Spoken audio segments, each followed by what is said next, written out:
Afternoon, my friends. Welcome from Dale Farmeister here from northern Missouri, where it's now 102 degrees. Good day to be inside and recording a video, I guess. I want to share with you part 2 of my series I began a while ago called The Other Beast, Revelation, part 2. Share the screen here, start a presentation.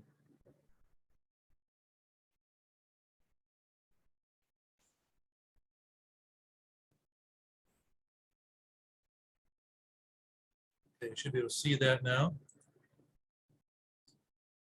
Like I say, almost no one is talking about this today in our church, and I think it's rather unfortunate, given the ramifications of this prophecy and how it's affecting our society and our church today, above all.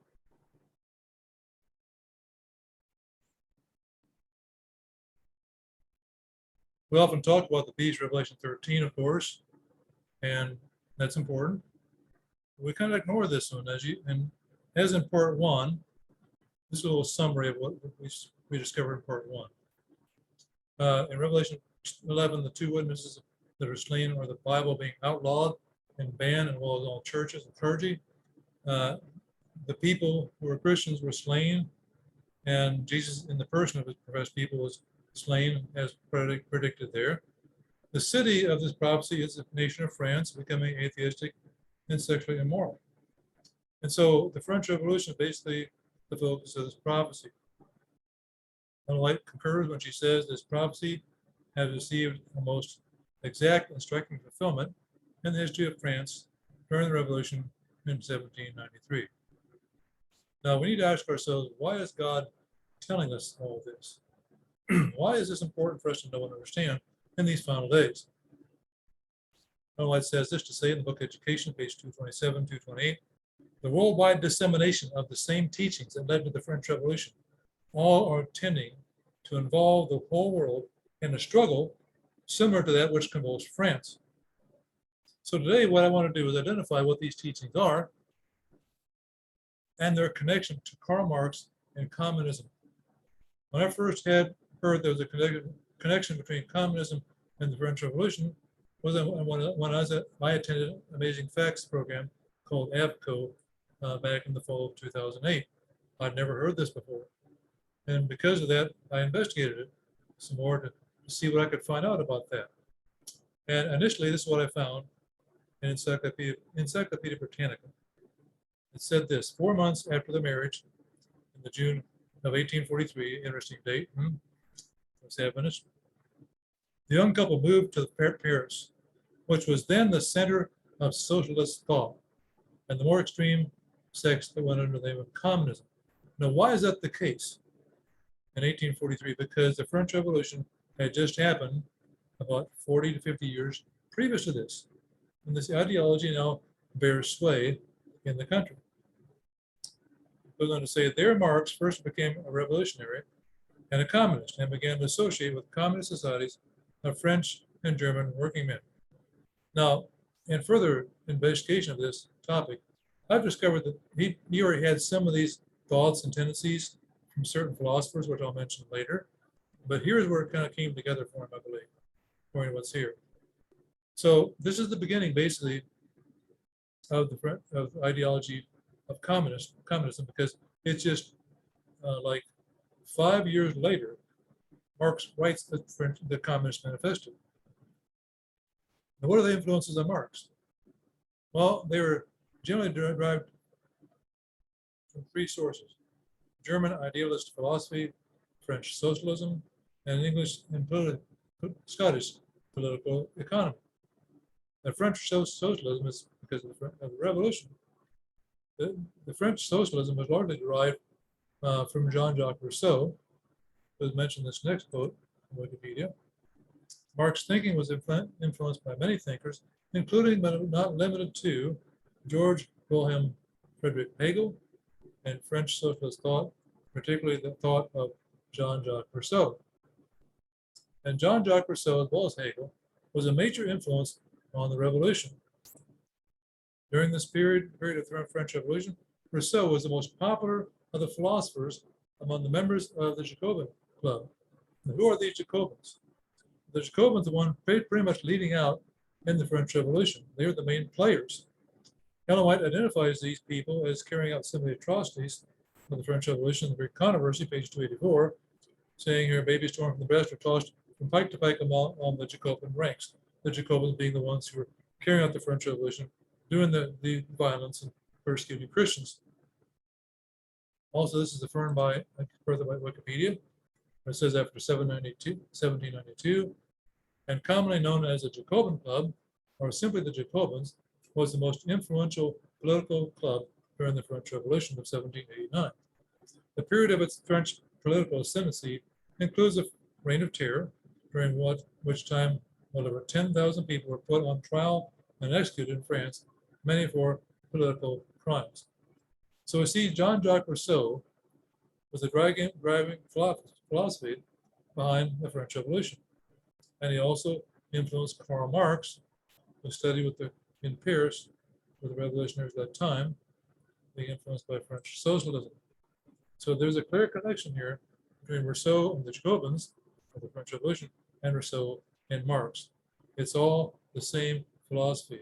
And Karl Marx is, in his manifesto, is basically the beginning of modern day communism, but it really began with the French Revolution, which were warned against in the scriptures. And therefore, communism and socialism is what God is trying to warn us against in Revelation 11. Remember that any prophecy about movements or nations and such are those that are going to negatively affect or impact the covenant people of God. That would be us, right? Remnant people. That's why China, the Mongolian Empire, many of the other countries were never mentioned in the Bible because they never impacted the covenant people of God. And Ellen White is very clear about the worldwide effect of this philosophy in the last days. This is the quote I shared earlier out of education. Here's the first part of the paragraph. The centralizing of wealth and power, the vast combinations for the enriching of the few at the expense of many. Now, what she's describing here is communism and socialism. We have a few people, just a few people, centralizing all this wealth and power, and they're the only ones getting rich. They promised equality for the others, but the others are not starving. So they're doing this at the expense of the many. Going on, it says the combination of the poorer classes for the defense of their interests and claims, the spirit of unrest, the right of bloodshed. This is describing labor unions. Labor unions are a very important part of communism, the spreading of communism. And as a result of this, she talks about the worldwide dissemination of these same teachings. So these same teachings that led to the French Revolution are these things she mentioned earlier that are the basic operation, you might say, how communism operates today. So are these teachings really becoming widespread today? Are they spreading throughout the world? Well, if we begin historically with the French Communist Manifesto in 1848, shortly after that, in 1858, we have the publication of Origin of Species, which helped promote a secularism that drives socialism and communism. The Napoleonic Wars helped spread these ideas throughout Europe later on. Then Thomas Paine is credited for bringing some of these ideas to America, which begins the battle over here as well between this ideology and the Christian ideology that founded our country. Then the Bolshevik Revolution happened shortly after the beginning of the 20th century. The first country to actually put into practice Marx's ideas, the ideas of the French Revolution, beyond France, of course, the first country beyond France. And then we have the Nazis, which are remember, this is the National Socialist German Working Parties. So they maybe they're right wing, but they're still socialists. They're still following the ideology of the French Revolution and Marx. Then after that, we have in the 1940s, the Cultural Revolution in China. And as a result of the Second World War, we have the United Nations being formed, which is basically a socialist organization. They operate under socialist ideologies. Then we have Korea, Cuba, Cambodia, and Venezuela all becoming communist during the 50s to the 70s. And China is using its financial influence right now to spread communism to other places in South America and Africa as well. This is also popping up in Australia and Canada. We see this kind of ideology being played out there and being exercised to some extent. Speaking of Canada, in an island off the west coast of Canada, I found this video somebody took here. Now, I don't know if Justin Trudeau knows this is going on. Personnel on the road. Check out this. Oh, yeah. Whoa. On Salt Spring Island. They're all Chinese military.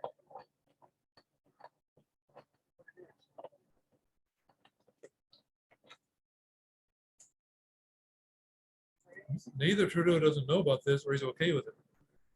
Could be the one. But judging by his actions of late, his attitude toward the truckers, convoy and that kind of thing, I'd say he's okay with this because he's expressed admiration for them in the past. So, as I mentioned earlier, in Africa and Latin America, the Chinese are spreading this ideology. And what's the result of this being spread around the world? Millions of people have died in the 20th century alone, simply because of communism. Many more makes the Holocaust look like a walk in the park when you consider the comparison of how many millions have died at the hands of communist dictators. It's like the reign of terror all over again, only on steroids. There's reign of terror like war, especially in the persecution against Christians. Now, what I'm going to share next is how Uriah Smith, when he wrote his book, Daniel and the Revelation, could clearly see this happening in his day, the spreading of the same ideology that predicted would happen. He published his book in 1897, and he says in this appendix of the book, I think it's the first one, he starts with a lengthy section entitled "The Resemblance Between Our Times and the French Revolution." So, in other words, he's seeing this worldwide spread of the teaching of the French Revolution, as I predicted, happening in his day already. It starts out this way. From this general description, I'm talking about the description of Revelation chapter 11, that has come to the particulars. Every student of history understands that like causes produce like effects, and that the indications which foretoken the occurrence of certain events in one age will certainly reappear when similar events are about to transpire in any other age. It's another way of saying history repeats itself. So the causes of the teaching, or the cause of the teaching that led to the French Revolution, are appearing now and have the same result. Exactly what Ellen White is saying here in this quote. So now he's going to take some time to expose what these teachings are in 5 specific categories. What are these like effects that's going to produce a like result in our day? It starts out with the idea of spiritualism. In his book, he says, Samuel Smucker, in his memorable scenes in French history, page 116, we find in the records of that time materials and events which prove that then it was that the impostures of modern spiritual rappers and mediums were first practiced in precisely the same way and for the same results as they are at the present day. So it looks like from this quote, the mysterious rappings of the Fox sisters, which happened in America, happened much earlier in France. What happened in America was in the early 1800s. This happened in the late 1700s, apparently. So Satan is definitely at work at France. We know that from the results. And, Paul predicted there would be spiritualism in the last days. He says in 1 Timothy 4:1, the Spirit especially says in the latter times, some will depart from the faith, giving heed to deceiving spirits and doctrines of demons. What are these doctrines of demons?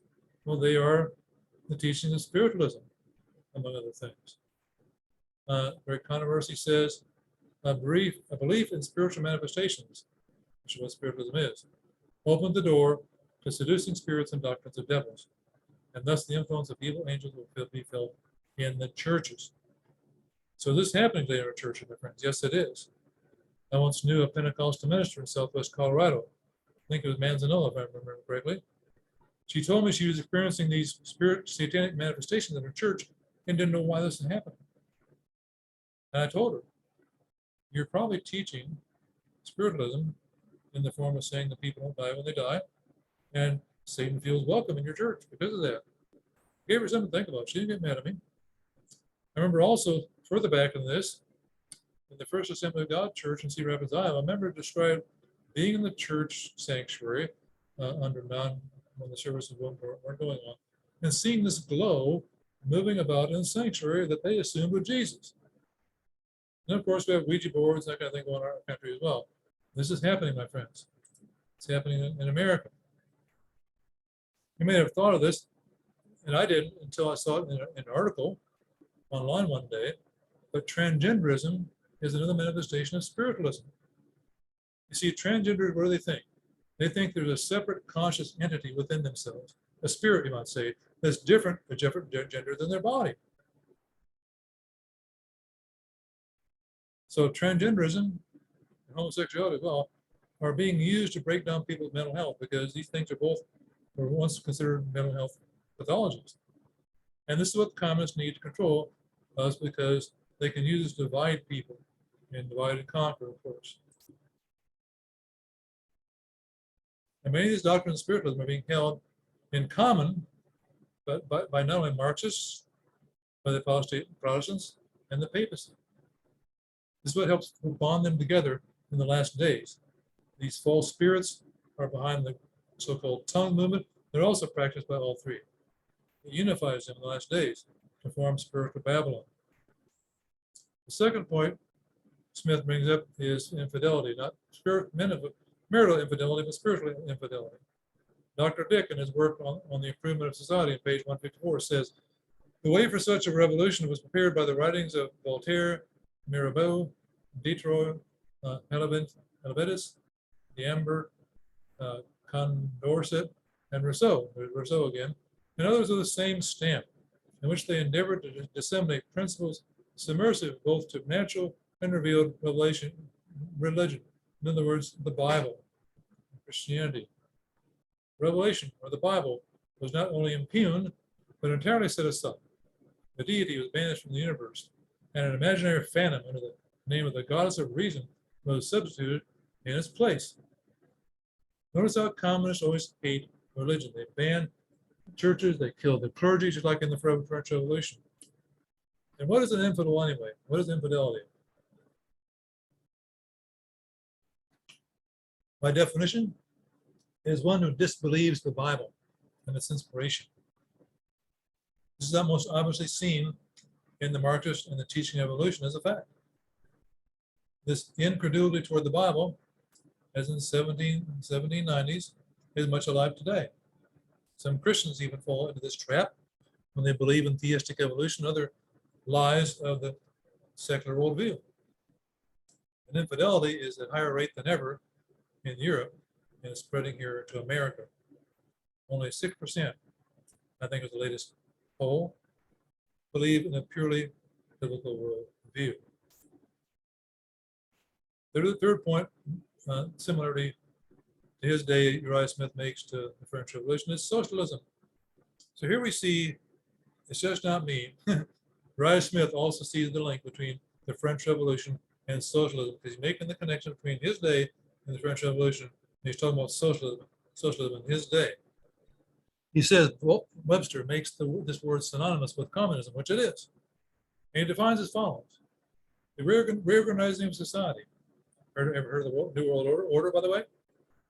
Or the doctrine that it should be reorganized by how? Regulating property, industry, and all the sources of livelihood, and also the domestic relations and social morals of mankind. So what are they saying here? They want to control the means of production, which is always what socialism wants to do. That's what they want to do in the French Revolution too.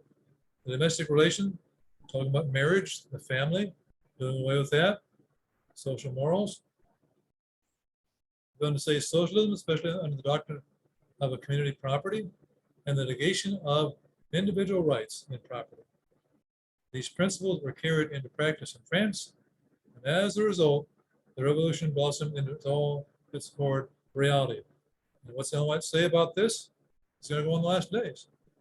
It's going to happen in the last days again. And the causes are socialism, doing away with private property, the regulation of the means of production.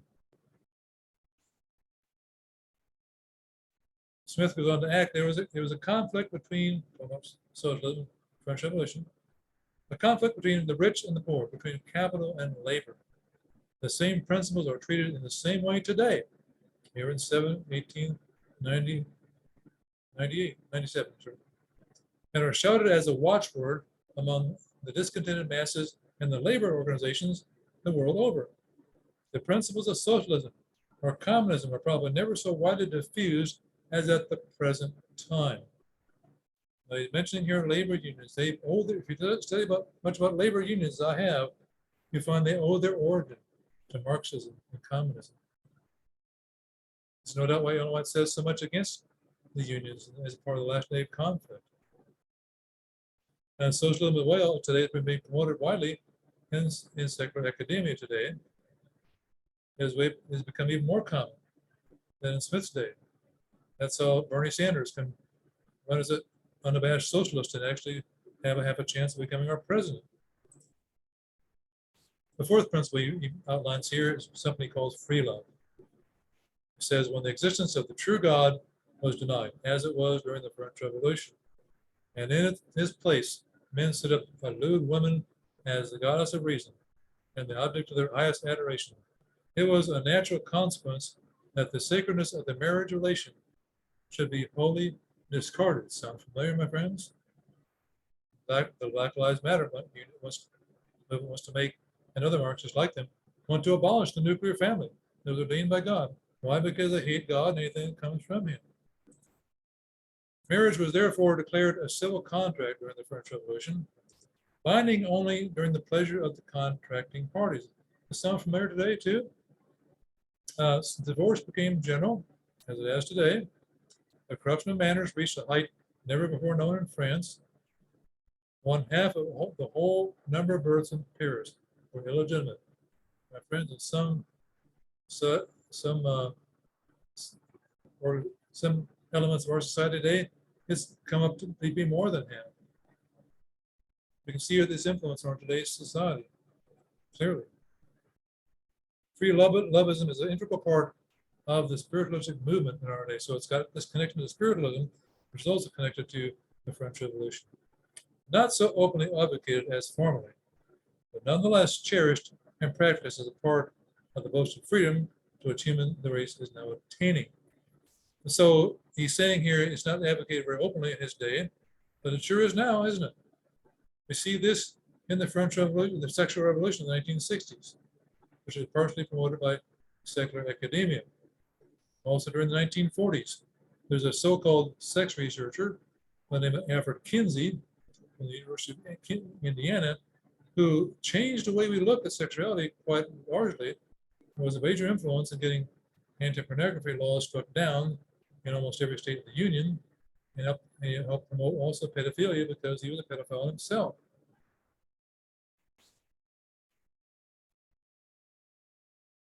Then finally, the last similarity he sees is what he calls the commune.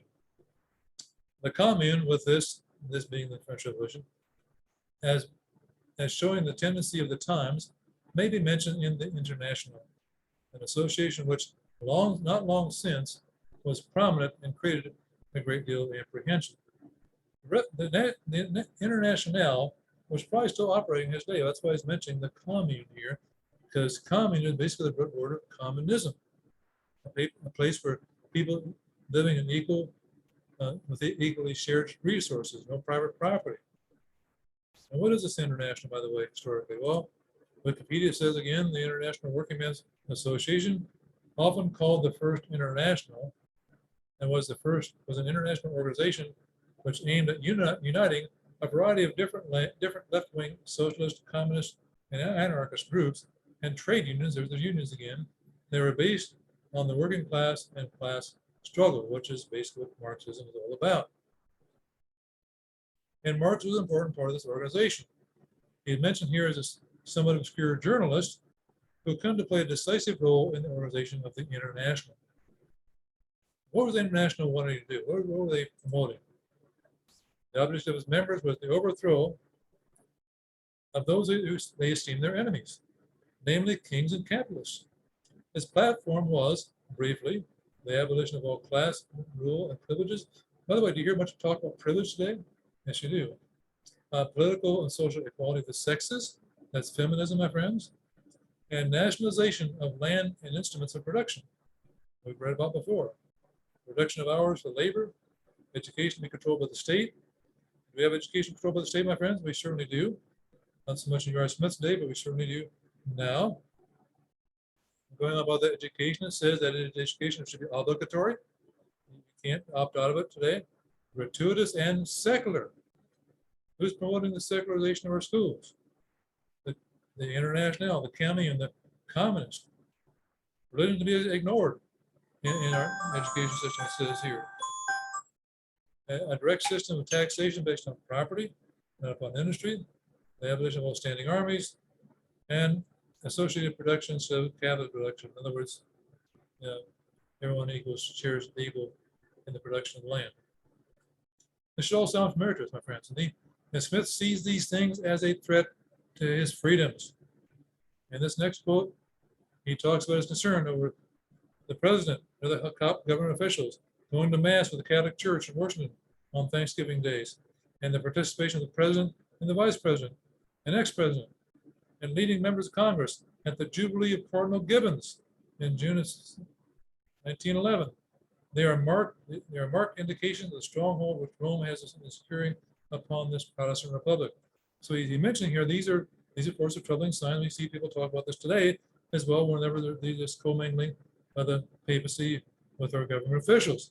But look what he says in the very next paragraph. In addition to this being what he saw with the government officials and the papacy and the bishops and such, we have spiritualism, infidelity, socialism, free love, and trade unions, and labor against capital and communism. These 5 things he mentioned earlier, all assiduously spreading their principles among the masses. So when he says, in addition to this is something else he sees as a threat to our freedoms that's going to open the way for the mark of the beast. And how's that going to happen? I'm going to explain more about that in my next part of this series. He goes on to say, these are the very principles that worked among the people as the exciting cause just prior to the French Revolution of 1789 and onward. Human nature is the same in all ages, and like causes will produce like effects. Here he's saying it again. These principles are going to result in a cultural war, the war we see happening right now all around us. In another book by Uriah Smith called The Marble Nations, he makes a very similar statement, almost exactly the same. These causes are, in talking about those 5 things we talked about, are now all in active operation, and how soon they will accumulate in a state of anarchy and a reign of terror as much more frightful than the French Revolution, as they are now more widely extended. No man can say this is going to happen someday. We just don't know when. And my friends, we're seeing it now, right now in Black Lives Matter, Antifa, and other things like this, who are carrying out these same principles and causes. Then he adds in the same page, such are some of the elements already at work. Such is the direction in which events are moving. So how much further is it necessary that they should progress in this manner before an open war cry from the masses of persecution against those whose simple adherence to the Bible shall put to shame their man-made theology? Well, my friends, we're seeing that right now. He's predicting in his day. We're seeing it right now, my friends. We see this in the forms of a cake baker like Jack Phillips having to go all the way to the Supreme Court to defend his right not to make a gay wedding cake. And other wedding vendors and other places, Marino Phillips, not Phillips, Marino, I can't remember her last name, on Washington, and others like him have been persecuted for their views, and some have run out of business. We see this also in other things like the gay rights movement. This is all attack on those who have adherence to the Bible. So what are some of these principles elements active in the U.S. right now. Its platform was briefly the abolition of all class rule and privileges. Remember again that mention of privilege we see here so much today. And political and social equality of both sexes. Again, the feminism movement.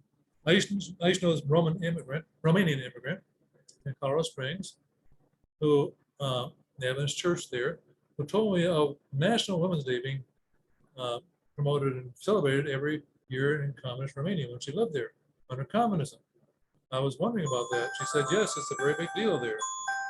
In fact, feminism and other ways of dividing people are very useful to socialists when they want to, it allows them to divide and conquer.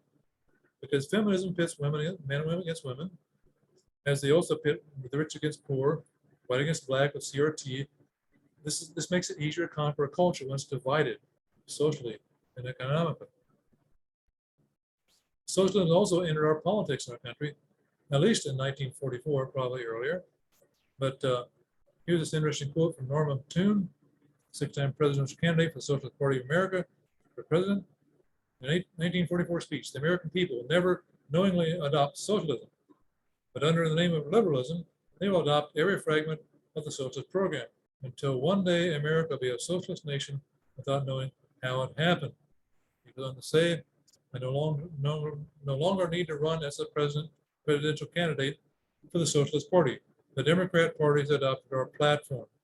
So we know, at least at this point, the Democrat Party has totally adopted the socialist platform. It's in our politics. But to be fair, I think some Republicans are much better because they all learn the same garbage in their colleges where it's being taught. But they are the ones, Democrat leaders in certain states and cities, are the ones allowing Black Lives Matter and Antifa to go on with the riots almost unhindered during 2020. Speaking of those riots, you know what's happening here? What's on fire? It's hard to say because of the fire. They're burning Bible, my friends, just like in 1793. Now it says this was followed not long afterward by the public burning of the Bible. We see this reenacting a scene. We see the same principles being carried out today in America in the Black Lives Matter Antifa riots. And we should be surprised when we consider who these organizers are.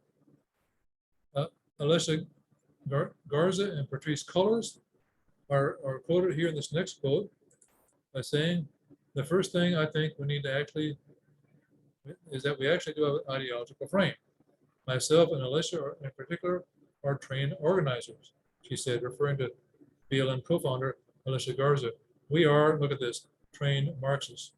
Is Marxism active in our country, trying to foment dissent and dissatisfaction? They certainly are. Breitbart News said this about Cullors. The co-founder of the Black Lives Matter movement, Patrice Cullors, was a protege of a communist supporting domestic terrorist for over a decade, spending years training in political organizing and absorbing radical Marxist Leninist ideology which shaped her worldview. Eric Mann, one they're probably talking about, who mentored Cullors for over a decade in community organizing, was a member of the radical left militant groups such as Students for a Democratic Society and the Weather Underground, which bombed government buildings and police stations in the 60s and 70s. Now, before they removed it, their website, Black Lives Matter website, also used to say this as one of their objectives. We want to disrupt the Western prescribed nuclear family structure. This aligns with the free love aspect covered earlier. Given all this, we should never, as Christians, ever support Black Lives Matter in any way, shape, or form. But yet we see prominent Adventist leaders sometimes doing this, marching in these marches and such. And it's probably because they don't realize what the implications of Revelation are in this movement. Of course, Antifa is very much a part of this as well. The majority of individuals involved are anarchists, communists, and socialists who describe themselves as revolutionaries and have little allegiance to the liberal democracy, although some social democrats also adhere to the Antifa movement. These Antifa members can be compared to Hitler's brown shirts who went around terrorizing law-abiding citizens and to intimidate them into silence. This is the most convincing evidence of communism in America. If that is enough and not enough, there's a book you ought to read by a guy by the name of Cleon Skousen called The Naked Communist. Skousen is one who worked for years for the FBI studying communism and all its ideas. And he published his book as a result. And the reason he published it was this: I wanted to portray the innermost thoughts of a communist, so Americans could feel that they truly understood the motivations and ambitions of a communist.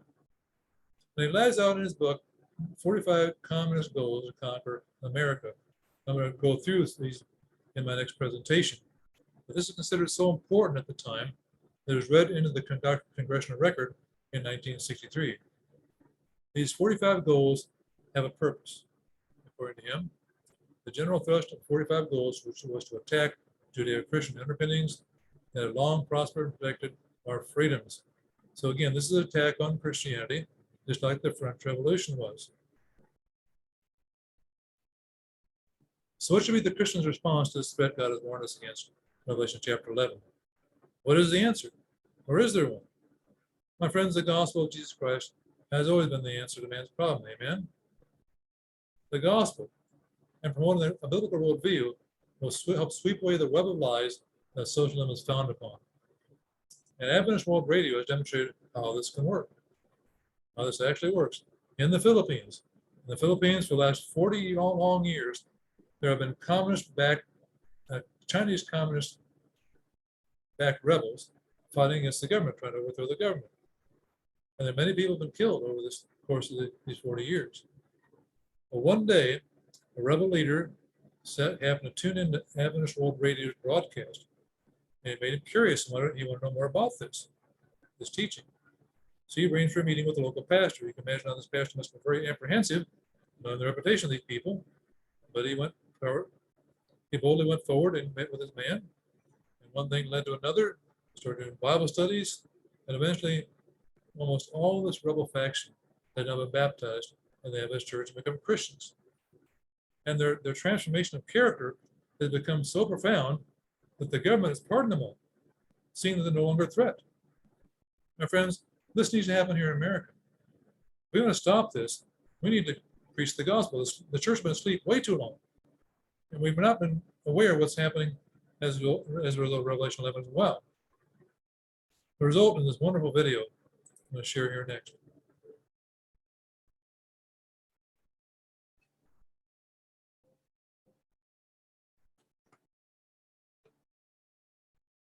We're here live. Right at Thanksgiving time. Again, so much to be thankful for. Rose, the general, general, the Revolutionary Front here. Both of them are giving the heart down. Now, Mark, we're so excited that what has happened. Working with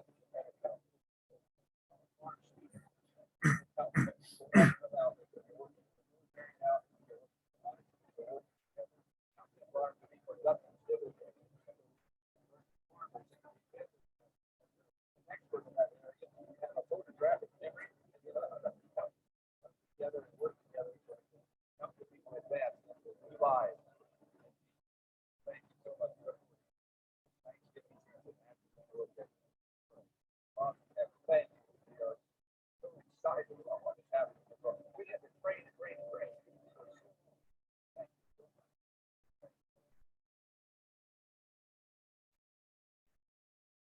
This can happen here, my friends, too, if we would take it seriously.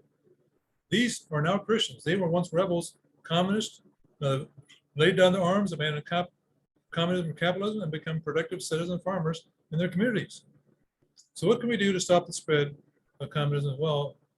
In addition to this, well, we can certainly be careful what we vote for. If we vote for people who are openly communist, and we know this, we're helping promote this ideology. We shouldn't promote Black Lives Matter or any of these other organizations as well. We should be informed voters.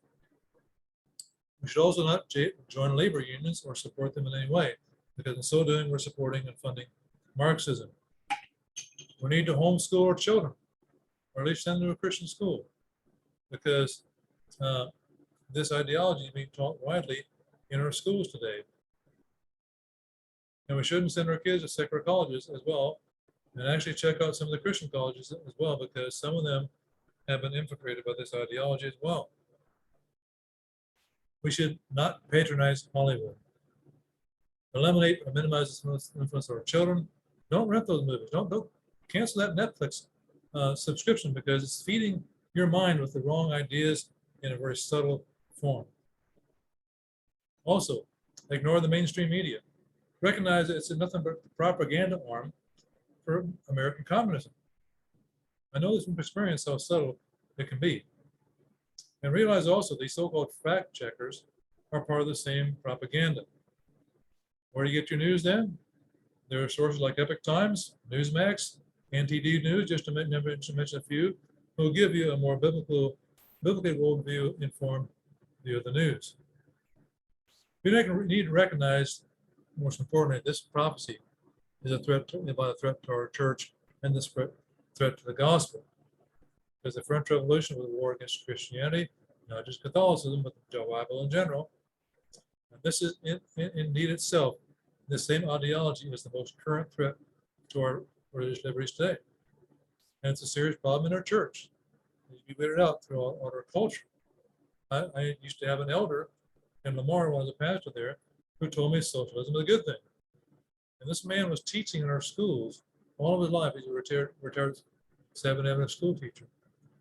And too many times I hear from Adventist pastors that they think Jesus was a socialist. No, he was not. These two ideas are antithetical to each other. I once saw I think it was Dwight Nelson marching in support of George Floyd and Black Lives Matter. We need to stop doing these things because it gives the wrong impression to impressionable minds. And it's probably because, again, this connection with the French Revolution and Marxism is not being taught today very widely. And if we can't understand what the threat is, we certainly can't apply the solution, can we, that I mentioned earlier. In fact, recently on the Epoch Times TV, a guest by the name of Gene Lindsay said the best way to stop Marxism is to just say no. Don't participate, which we're kind of bringing out here. The best way to stop them actually sometimes is civil disobedience. In other words, if they try to shut down our churches again, like in 2020, don't do it. See, civil disobedience is what the heroes of the Bible and the Reformation did, didn't they? Shadrach, Meshach, and Abednego refused to bow on the plain of Dura to the statute Nebuchadnezzar set up. This is civil disobedience here. The Apostle Peter exercised civil disobedience against the Jewish authorities when he refused to stop preaching the gospel to the Jewish people of his day. And Martin Luther as well engaged in civil disobedience, rightly so, against the church's authority of his time. And we also have examples like Martin Luther King and their sit-ins in the restaurants and such like that. These are the right things to do. We can legally do this thing in our country. We shouldn't give it into these mandates to close our churches. It's going to cost us something, I understand that. But the bullies don't give up easy. And if we don't stand up to them, they will continue to run roughshod over us. We need to count the cost and see if it's worth it for religious freedom, because I believe it is. And we, of course, need to understand the biblical worldview, how to defend it. I mentioned earlier that 6% of Americans hold to a biblical worldview. That figure is not much higher within Christianity itself. We need to be able to understand and defend and promote how socialism and the Bible are antithetical with each other. We need to demonstrate to the world this fact and give them the warning, Revelation 11 as well as Revelation 13. My friends, are you willing to do that, my friends? That's what I seek to do. Pay attention to my Facebook posts. You'll find that I am doing this at every chance I can without being overly offensive, because this is a real threat to our liberties right now. And in part 3, I'm going to describe how this is predicted to happen in Daniel 11:40. The battle predicted there is now going on. So if you find this informative or have any questions, be sure to make a comment in the comment section below and subscribe, because there's more on the way as I have time. So have a great day, and may God bless you richly.